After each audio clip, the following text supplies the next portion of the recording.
আসসালামু আলাইকুম রহমতুল্লাহি ওয়া বারাকাতুহু। আসলে অনেকদিন পর আমি লাইভে আসার একটাই উদ্দেশ্য, সেটা হচ্ছে আমাদের দেশের যে সংখ্যালঘু ভাই বোনেরা আছেন তাদের উদ্দেশ্যে কিছু কথা বলতে চাই। যে আমাদের প্রতিবেশী ভারতের সাথে তাদের যে একটা সম্পর্ক, সেটা নিয়ে কিছু কথা বলবো। দীর্ঘদিন আমরা কোটা আন্দোলন নিয়ে আন্দোলন করার পর যখন 5ই আগস্ট আমরা নতুনভাবে দেশটাকে স্বাধীন করার পর শোনা গেল যে আমরা নাকি তাদের সংখ্যালঘু ভাইদের উপর হামলা চালিয়েছিলাম। আসলে এই কথাটার উপর ভিত্তি করে আমি কিছু কথা বলবো যে আসলে সম্পূর্ণরূপে এই কথাটা হচ্ছে মিথ্যা। কারণ এইরকম কোনো ঘটনা ঘটে নাই। আপনারা সবসময় একটা জিনিস মাথায় রাখবেন যে কি জানেন, যে পাপ বাপকেও ছাড়ে না। যে পাপ করছে সে সাজা পাইছে। এখানে সে সংখ্যালঘু হোক, মুসলিম হোক, খ্রিস্টান হোক, যে পাপ করছে সে সাজা পাইছে। যেমন একটা সংখ্যালঘু ভাইয়ের উপর আক্রমণ হয়েছে এক জায়গায়, সেটা হচ্ছে রংপুরের এক কাউন্সিলরের উপর এরকম অত্যাচার হয়েছে। তো এটা তো ওই সংখ্যালঘু বা জাতবাদ বেশি হয় নাই। কারণ অনেক জায়গায় তো আমাদের মুসলিম যারা আছিল, নেতা ফাতা আছিল আওয়ামী লীগের মুসলিম, তাদেরকেও তো মারা হয়েছে। ওই আপনারা তো তাদের কথা বললেন না, তাহলে ওনাকে বললেন কেন? কারণ ওনাকে মারা হয়েছিল উনি আওয়ামী লীগের, উনি দোষ করছিল, উনি পাপ করছিল, পাপের খেসারত দিছে। এখানে সংখ্যালঘু কোনো কথা না। আচ্ছা, বেশ ভালো কথা।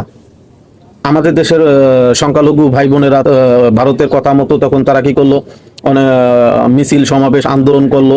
যাক, বেশ ভালো কথা, কারণ এটা একটা গণতান্ত্রিক রাষ্ট্র। এই রাষ্ট্রে তাদের একটা মৌলিক অধিকার আছে, তারা সমাবেশ করতে পারবে, আন্দোলন করতে পারবে, তাদের অধিকার আছে, করছে, বেশ ভালো কথা।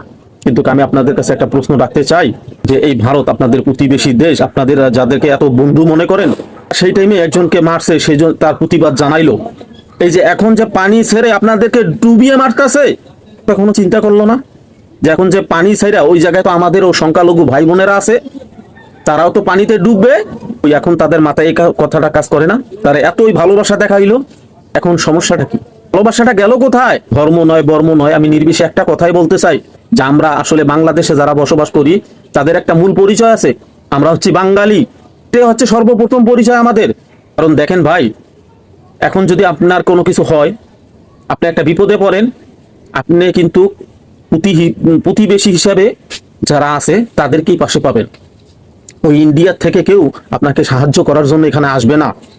অথবা আমার কিছু হলে আমিও কিন্তু সংখ্যালঘুদের সাথেই বসবাস করি, আমারও একটা বসবাস তাদেরকে নিয়েই। যখন আমার কোনো বিপদ হয় তখন তারাই আমার পাশে দাঁড়ায়, বা তাদের যখন কোনো বিপদ হয় তখন আমরা যা তাদের পাশে দাঁড়াই।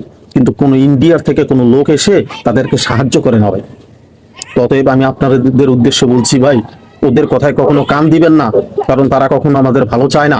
যদি তারা আমাদের ভালো চাইতো, তারা দেখেন আমাদেরকে পানিতে চুবিয়ে মারতেছে। আজকে কত অসহায় মানুষ, তারা পানিতে ঘর বাড়ি হারিয়ে এখন রাস্তায় রাস্তায় ঘুরতেছে, কত আর্তনাদ তাদের মনে। অতএব আমাদের প্রতি একটাই উপদেশ ভাই, উপদেশ বলেন বা আদেশে বলেন, যাই বলেন, আমি একটা ছোট মানুষ, আমি আপনাদের কাছে আকুল আবেদন করে বলছি ভাই, আপনারা ভারতের কথায় কখনো কান দিবেন না, কারণ তারা বরাবরই আমাদের শত্রু।